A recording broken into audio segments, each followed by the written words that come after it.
This is The Culture.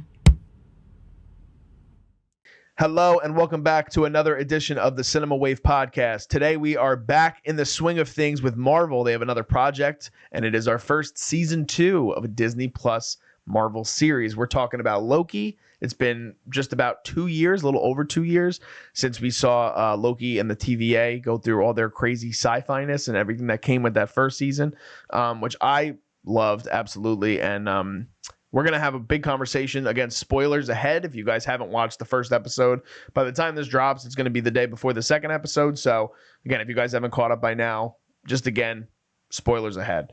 My name is Darian Scalamoni. I'm going to be one of your hosts for this episode, and I am joined by my Marvel buddy himself. This is Michael Peniston. What's up, Michael? Hello, everybody. Hello, nothing much. I'm good. I'm happy to be back. I'm happy that we're back in Marvel season. Yeah, a little better with the run that we've had. Yes, I would agree. Yes, absolutely. So I want to get first, because I just at least gave my thoughts on it. What were your overall thoughts of Loki season 1 when it came out in 2021?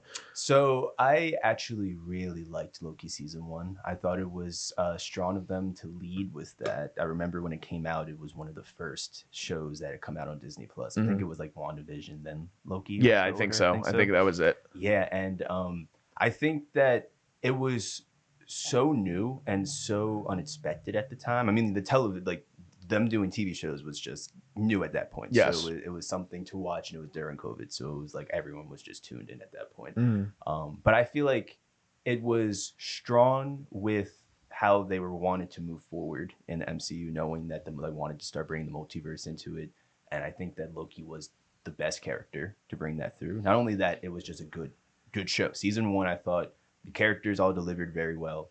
I thought that we got to see a side of Loki for sure that we haven't seen before. Absolutely. I think that it actually explained a lot of things from previous movies all the way back to the first Avengers movie.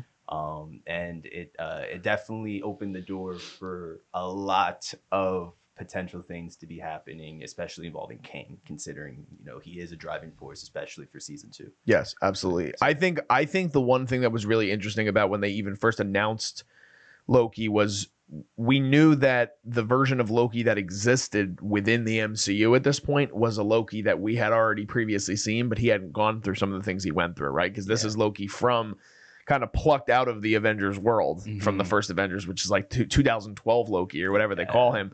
And we're going to start to see the evolution and the progression of what his character becomes as we see more seasons of the show if we get beyond a season 2. But I think even more so, he's going to be a really impactful, potentially hero within the MCU going forward in his battle with Kang and the battle for time. And I think that's a good place to start. We jump into season 2 of Loki in an episode that I think is really good at reestablishing what this universe is, because it's been 2 years since we've seen him. It's been 2 years. I mean, we've seen Kang in different areas, different variants of Kang. We've seen through the post-credit scene of the first season where he's Victor Timely, and we saw Kang the Conqueror in Ant-Man and the Wasp: Quantumania.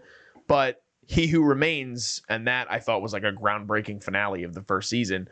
What did you think about kind of being flung back into this universe the way that they do it, it just kind of throws you right back into it. So what did you think about the execution of them being able to reestablish what the TVA was and this version of the past TVA where Mobius doesn't know who he is?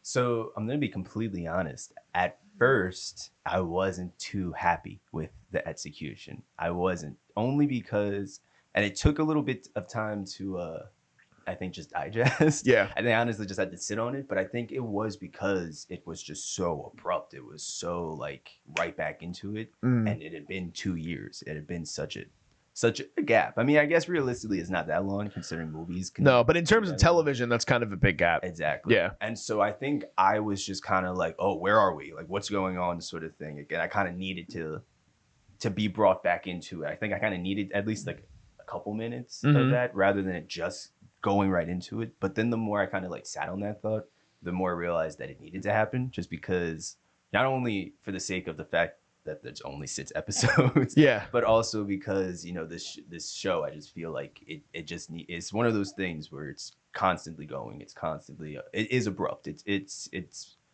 especially also how it ended. Yes. It is a pretty major cliffhanger, so it only made sense to just dive right back into it. It's something the fans probably also would have wanted more to. Yeah, there's a real urgency to the ending of the show. And even like I appreciated what the post-credit scene, or it might have been 2 scenes, I forget, but what they were able to do in kind of showing that different version of Kang to make you just be aware, because that was the first time we saw Jonathan Majors as any variation of the character. And Sylvie, again, spoiler alert, if you haven't seen the first season of Loki, we're going to spoil the first season since it's been 2 years. Yes. Sylvie kills He Who Remains. So that was something where even for me, I was like, oh my God, like what just happened? Like, I don't even know if we're fully understanding the ramifications of what she just did. And when the show ends, the first season where he gets shot back in time, and he's like excited to see Mobius again. And he's like, you guys don't understand, like this guy and this happened and you guys gotta, and he's like, who are you? And it kind of just centers you right there, right? Yeah. But then you have 2 years to sit on that, and you don't see Loki, you don't see Mobius, you haven't seen any of the characters from the TVA, you haven't seen anything that has to do with them up until I think there's a post-credit scene in another film too. It might be Quantumania, I think, where you see Victor Timely again, but and you see Loki and Mobius, which I think is going to be a part of this season. But they were very urgent, even in the telling of trying to throw the audience, throw it right in your face. It's like, no. Like, you're getting thrown right back into it. If you didn't understand what the TVA was, we're going to confuse you again. Because the one thing that I do think, and there's actually a lot of chatter about this online, some people think that this season so far, even through 1 episode, is already too confusing. Because there's a lot of terminology and there's a lot of vocabulary being thrown around, like time variance and like temporal looms and Ouroboros and time looping, time skipping, that it's pretty easy to get wrapped up in that and it get too complicated. The thing that I think Loki does a really great job of is they establish what this universe is, and they did a really great job of establishing what the universe was in the first season. Now they have to kind of, the audience, I think they're asking them to kind of trust and sort of jump on board and just go along for the ride, because we're learning along with the characters. Mobius isn't aware of what this time skipping is. Loki just knows that he's turning into spaghetti practically every 5 minutes. So that's something that I do. What are your thoughts on do you think it's too confusing so far through 1 episode?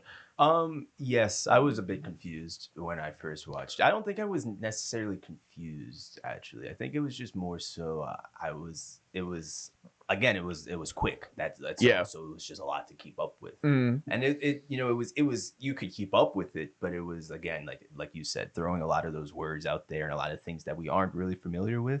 But that's also, it has to start somewhere. Now I'm realizing, like, especially if they want to dwell more and deeper into the multiverse, then these are things that I guess are going to come out at some point. So I guess it does make sense just to start using them and throwing them, especially also if, it's going to become a bigger thing in this season, with the time skipping it along, things like that.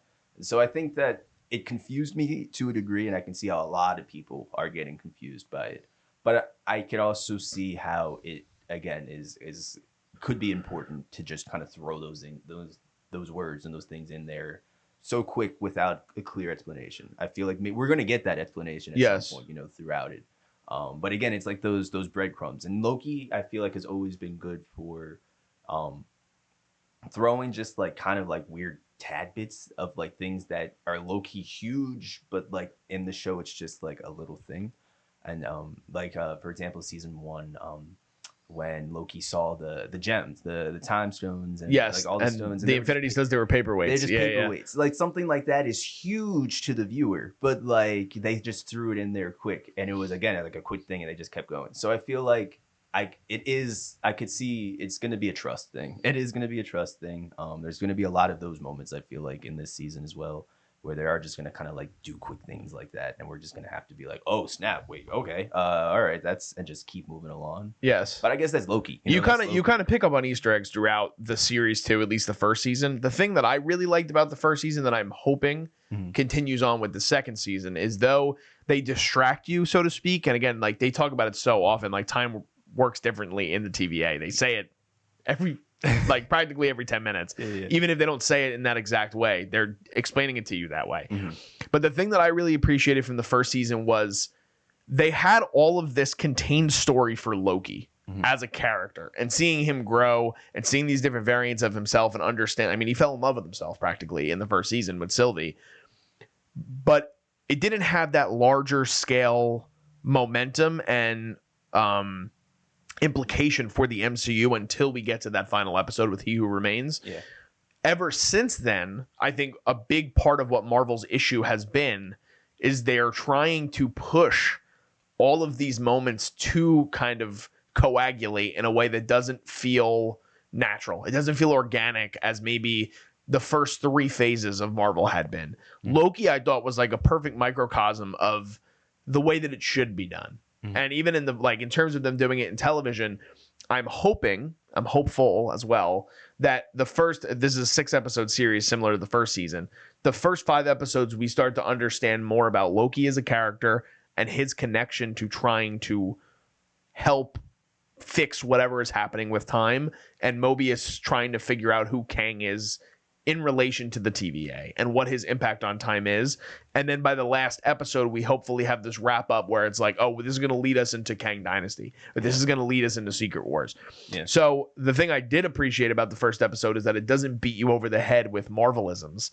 It beats you over the head with like Lokiisms, things that we can identify and we can establish within this own universe that kind of came to be in 2021. Because I remember when the TVA even was a thing and people were like, it was so different than anything we had seen from Marvel.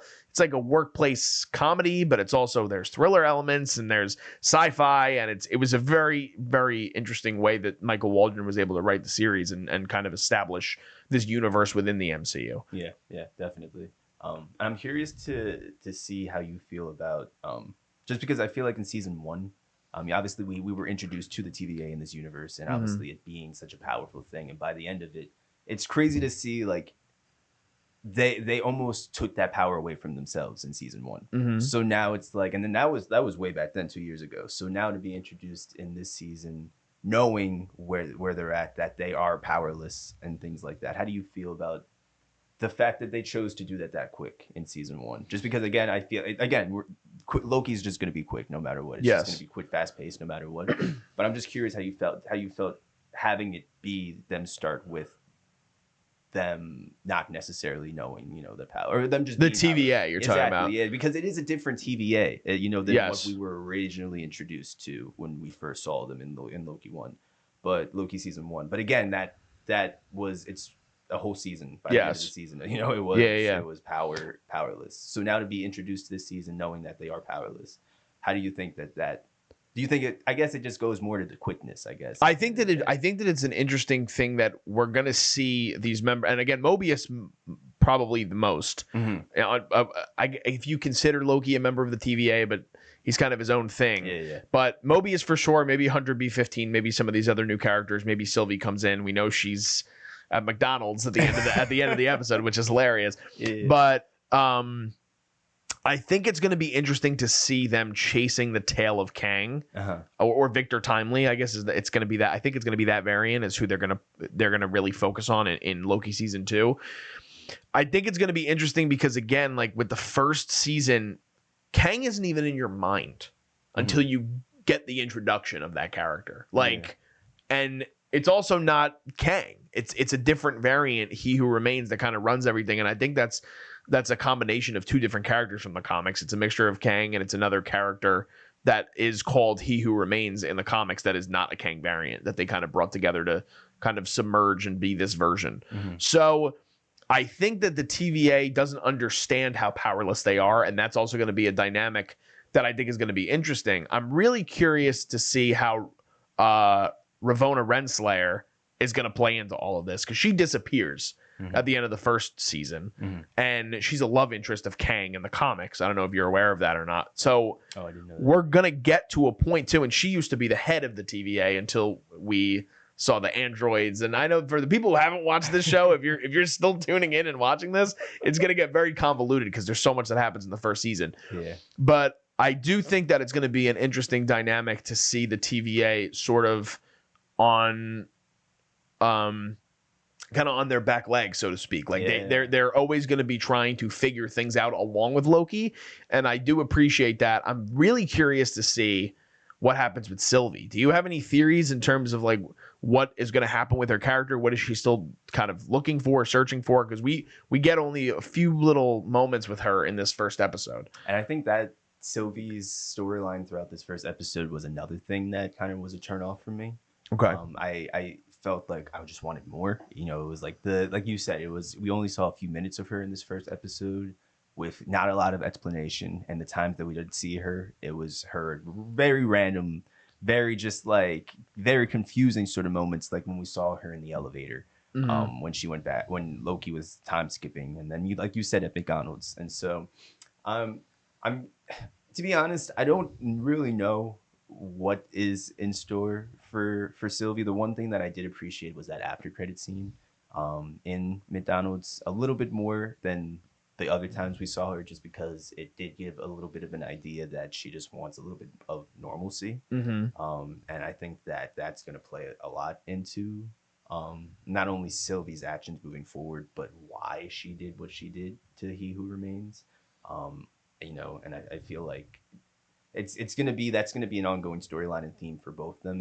Is they're still both Sylvie and Loki are obviously still figuring a lot of themselves out, and that will continue happening. And I feel like Sylvie finding that more of a normalcy and finding that life that she maybe once had a little bit to a degree, because there's no really going back to the life that she had. Yeah, that was explained in season 1. But getting to that degree that she can, I feel like we're gonna see that affect everything, just because it's like, and them finding themselves, they affect the entire universe. That's just like a Loki thing. Yeah, and we've seen it every time now with Loki's character.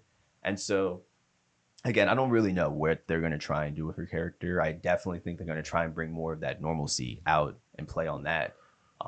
But I don't know. It's very confusing. That kind of, I think her storyline played more into that confusing element that I think people were talking about. How do you feel about it? I think, and I agree with you in terms of the normalcy, but there's another word that is in my head that I think that, and this also is a theme in the first season with Loki.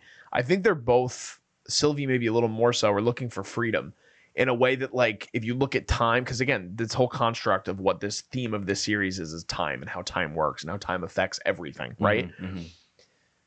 They're both trying to free themselves of looping, and they're trying to free themselves of kind of on the run, because they want to be their own versions of themselves, but they're not able to do it because an establishment like the TVA exists.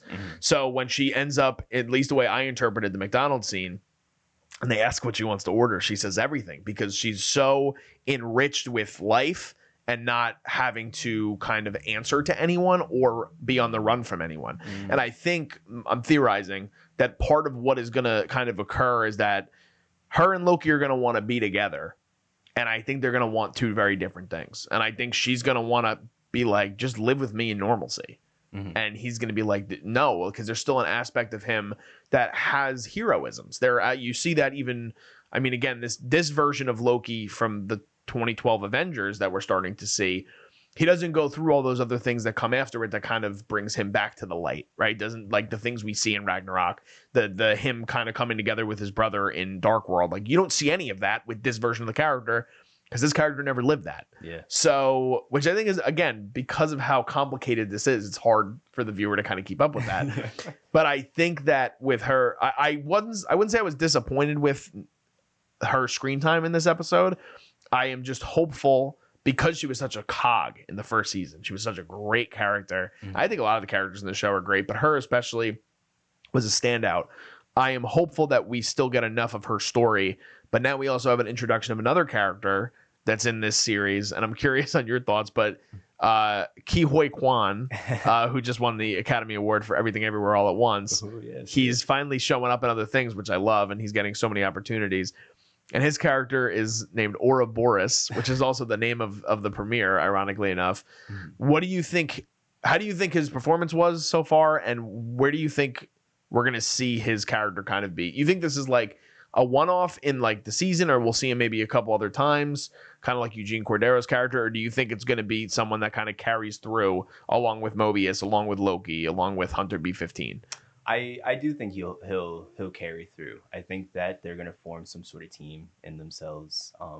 I still, also just because we're still kind of in a little bit of a theme of team of being built and stuff like that, Mm. even through a small project like this. Yeah. So I could see that happening. Not only that, I feel like because his character was kind of like the tinkerer, and he could do that. I feel like at a time later on when they may be up against the version of Kang, I forget his name in this Victor Timely. Victor Timely, Yeah. yeah, that like that could play into it a little bit in like a team aspect. As far as his performance and everything in this first episode, I loved it. I loved it. I honestly, I think I might be biased. I love this guy. Yeah, he's great. He is great. And honestly, the character that they wrote for him and that he is portraying it's very similar to his character and everything everywhere all at once. Which I think is kind of reminiscent of who he is as a person too. You see that in interviews and things like that. He's very like frenetic, and there's like a lot of energy that comes off of him. Even like, I mean, during, I don't know if you saw any of this, but like when all the press and stuff was happening during award season, like anytime he was within like 20 feet of Harrison Ford, he's just like, oh my God, it's Indy. And it's like, this is exactly who he is as a person. And I think this character, like, you can't have him just show up in Marvel. Like, of course, I want him to get all the roles, but like, he doesn't fit the mold of every single potential character in the MCU. Being in a series like Loki and working in the TVA because of how chaotic it all is, I think it's just like perfection. It is, and he, I don't know, he represents. I feel like his character is going to represent a side of the TVA that we for sure haven't seen before.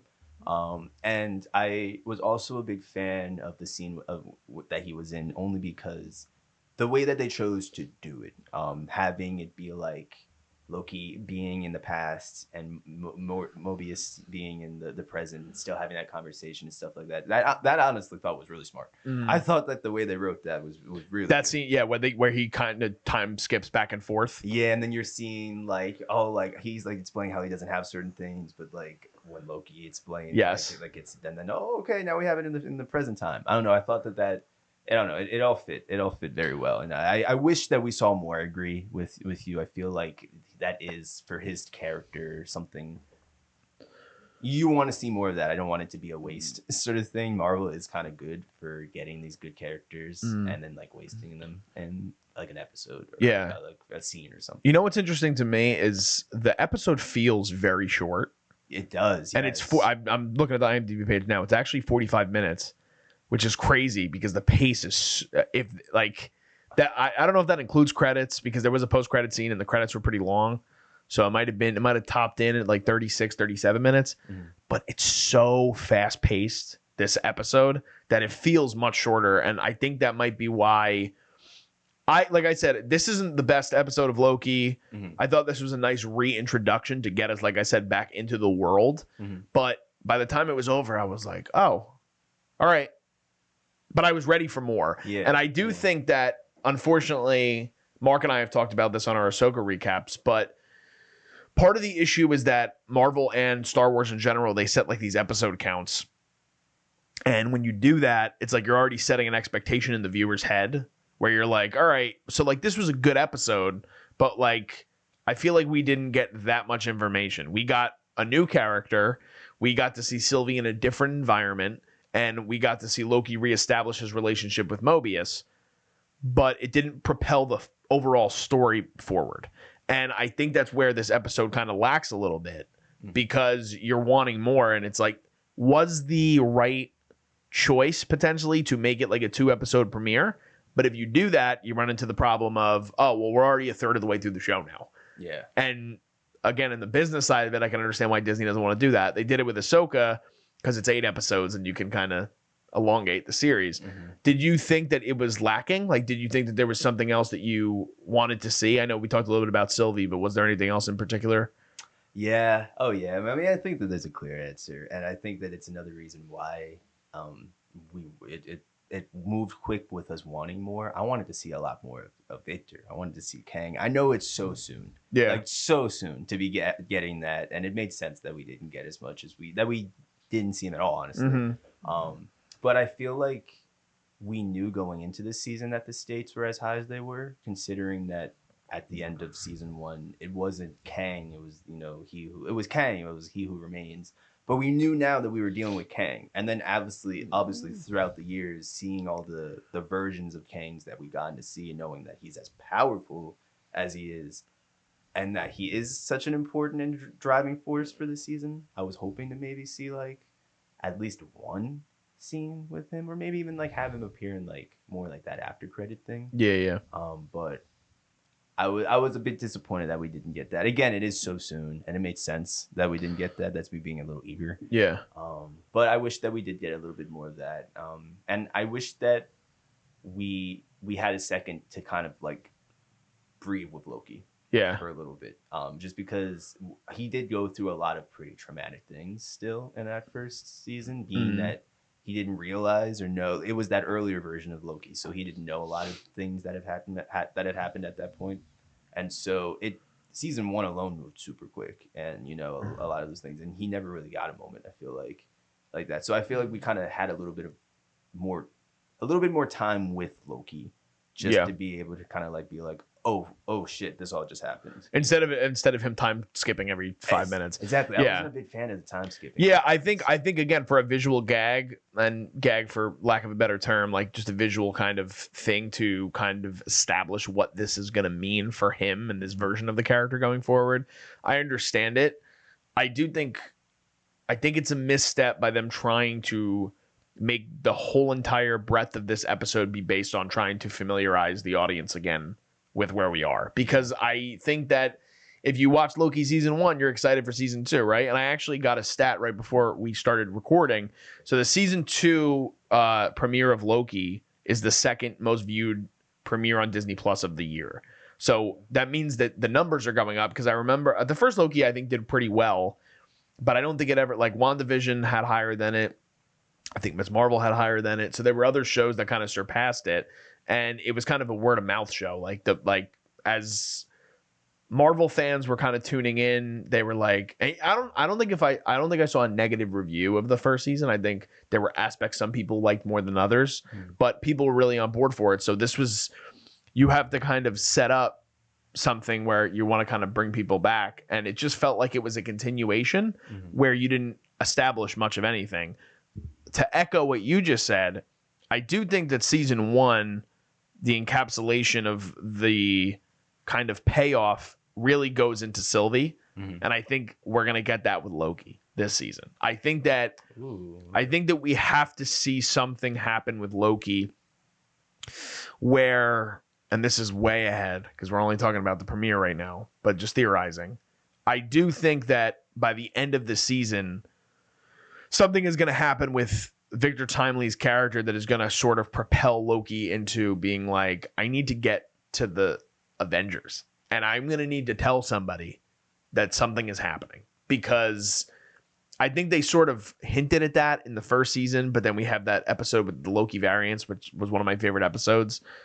But I think that it's going to be, like you were just talking about it, he's such an important and essential character going forward with the two of the Avengers movies that are coming out. One of them, he's in the name, Kang, and the other one is Secret Wars, which is like a huge comic arc where he is the villain. Like, you have to build up to something, and I think that Loki, being the only one that's really had an interaction with him other than Ant-Man now, they're going to have to come together, and they're going to have to be the ones to sort of propel this forward, like similar to how in Infinity War, like, people had interacted with Thanos, and then we have, of course, that moment in the beginning of the film where Loki dies.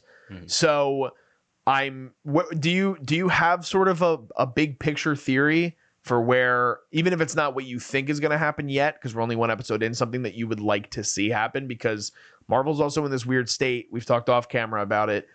I feel like we speak for the majority here that the current phase of Marvel didn't stick the landing the way that I think they thought it would. And I think that the multiversal stuff got very complicated.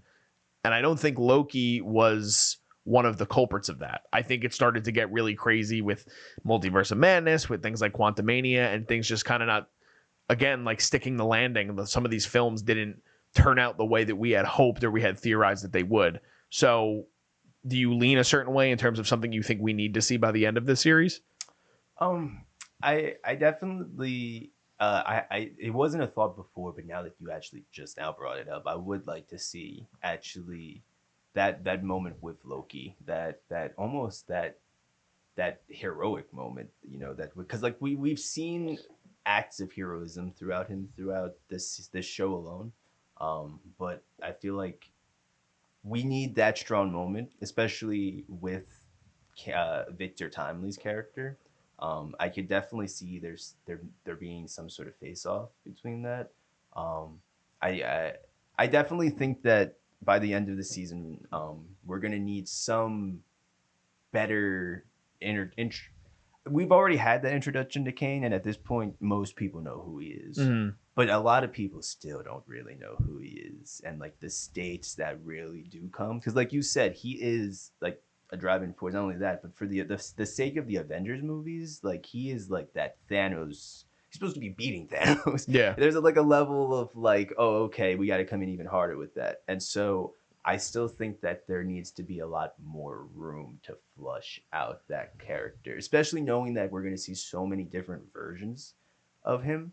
I think that this is a good place for them to be able to kind of explain him a little bit more. And I think that Victor Timely is the best way that they could do that, just because it is one of the earliest versions. It is the first, right? I think so. It is. Yeah, and yeah. so I think that seeing his character more in that light, and more of a who is this guy moving forward. I hope that we get that. I hope that we get that. And I, like you said, I hope that we get that through Loki pushing him to, like you said, I love the idea of him even having to go to the Avengers at some point, having to be like, oh snap, now I am this hero thing, and like like knowing that could even eventually lead to their distrust of Loki, like, oh, how do we know you? We believe you and stuff like that. Knowing what we saw even in Avengers 1, Yeah. when he was that kind of driving force for Thanos, being the somebody's coming, got it out, but being more on his side.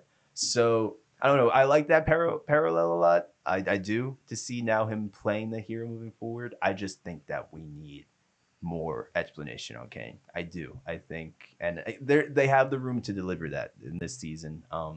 I wasn't a fan of the time skipping throughout it, this episode, but after I sat down and I thought about it for a little bit, I realized, oh snap, there are going to be moments with Victor maybe face to face, because he's in that because he's Past version. yeah, which I didn't Yeah. even realize at first, and so I think that we are going to get those. It's just, again, a level of how quick they want to throw that out there. Like, I'm hoping it's going to be in episode 2, because I agree with you, but the other thing is, now I think the time skipping based on what we see at the end of the episode, that's not going to happen anymore, right? Because he gets pruned, that's true. and he gets you're right. so it might have been used as a device to, again, sort of give us that introduction to Ouroboros, show us because it was another interesting tidbit that I found out. Shout out to Screen Crush, because I found out this from Ryan Airy.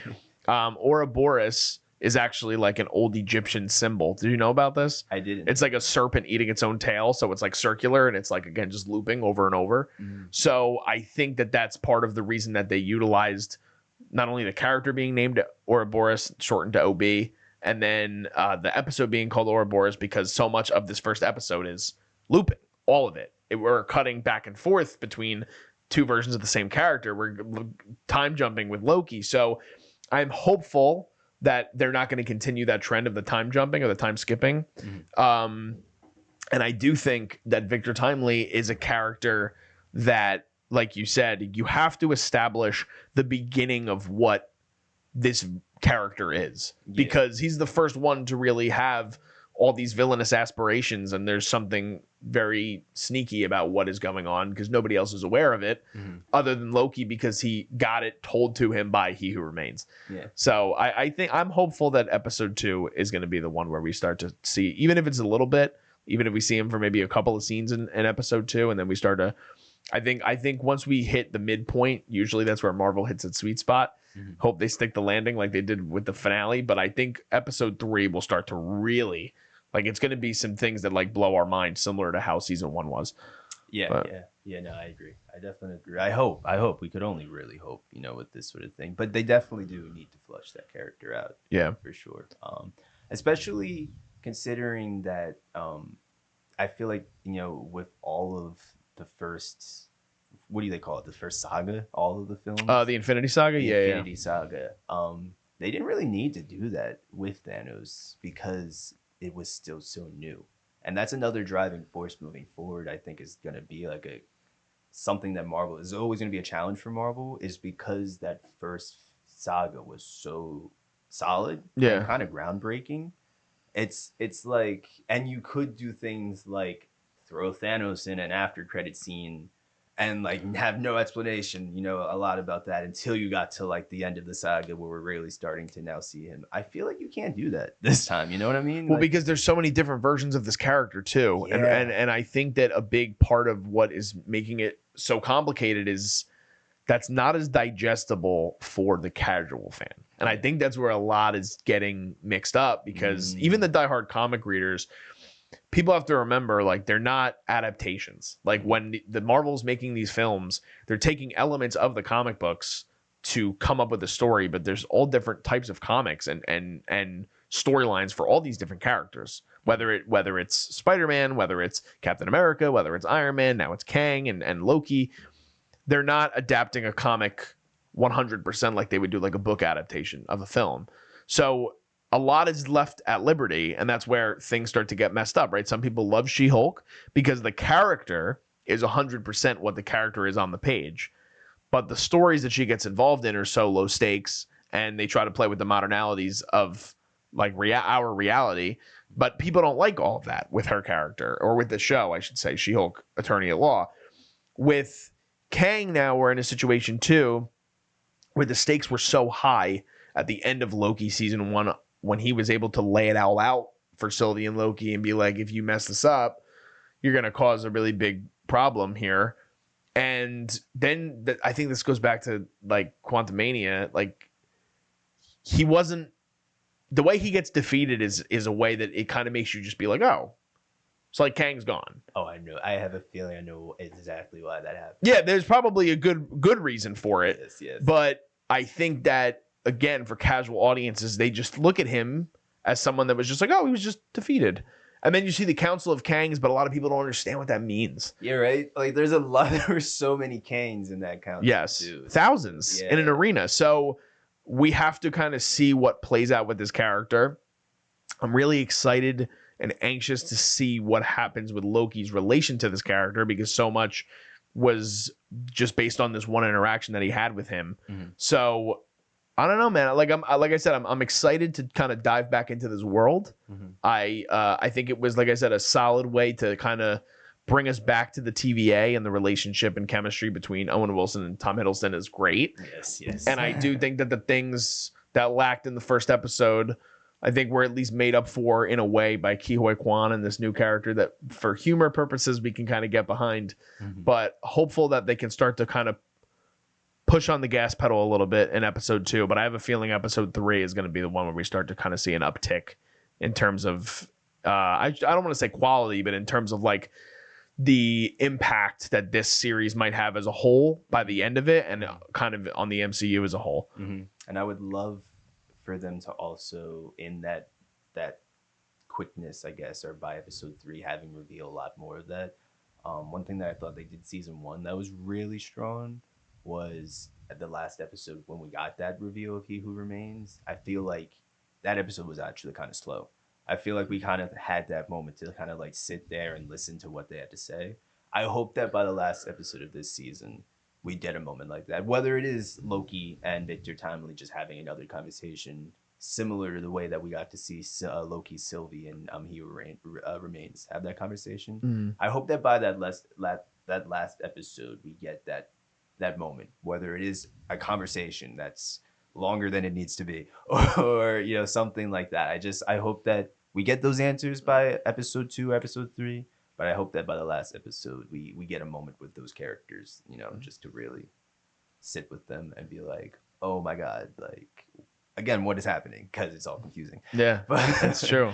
But yes. Well, I think that's a good place to sort of wrap up the conversation. There's a big looming threat in what we know is Kang or Victor Timely, whatever version they decide to throw our way. We do know in the post credits that it seems that Victor Timely is going to be the variant that Loki and Mobius are dealing with. I'm really excited to see where we go with episode 2. I know you're going to be on some of these other episodes talking about the series, so I'm really excited to see. Hopefully, Marvel kind of turns the tide. Like, I think we both have been kind of on edge with some of the things. We both, I know, loved Guardians 3. Yes. But there were some other things along the last few. I know that Secret Invasion both didn't sit very well with us by the end. Most things have been bad. Yes. Most things haven't been good. And even if you're not going to say, even if you don't want to say they're bad, they're just not of the quality of what Marvel is accustomed to putting out. And I think I'm hopeful that Feige is kind of turning into this quality over quantity thing. And since Iger came back in, he's talked about kind of pumping the brakes on some things. And so we have Loki now, and we have the Marvels in November, and then I think we're done for the year. So hopefully this puts us on the right trend. And this is the one, I think, to end the year. To end the year with like a push for 2024 to kind of then get the gears growing again, like you said. And so Loki being the last thing of the year to be. Because the Marvels, I feel like we aren't going to get. That'll be cool. The Marvels will be cool. Yeah, it'll be an interesting story. It'll be nice to see a team up again to try to bring some of these characters together. And I love Kamala Khan, so I'm interested to see her on the big stage. But yeah. Loki's the one we're pushing for. I'm pushing for. I really do think that Loki, if they do it right, I think it could be big. I think Loki's going to end up being one of their best franchises, underneath Marvel. But I hope that this is the season. I know. I agree. Yes. I agree. Well, guys, that's pretty much going to wrap up our conversation for the first episode titled Ouroboros for season 2 of Loki. The premiere is on Disney Plus right now. You guys can watch it. If you guys haven't also already, make sure you guys subscribe to our channel, the Culture Wave Media Network. You guys leave a like. Comment your thoughts on the premiere episode. Michael and I will be talking to you guys in the comments. We're definitely curious to hear what you guys have to say. Also, make sure you guys follow us on Instagram. We're at Cinema Wave Media, as well as on TikTok. And we're also on Facebook. You guys can also follow us at our Culture Wave channel, which is at _Culture Wave Media on Instagram. I'm just going to sign off. My name is Darian Scalamoni. And I'm Michael Peniston. And we'll see you guys next time.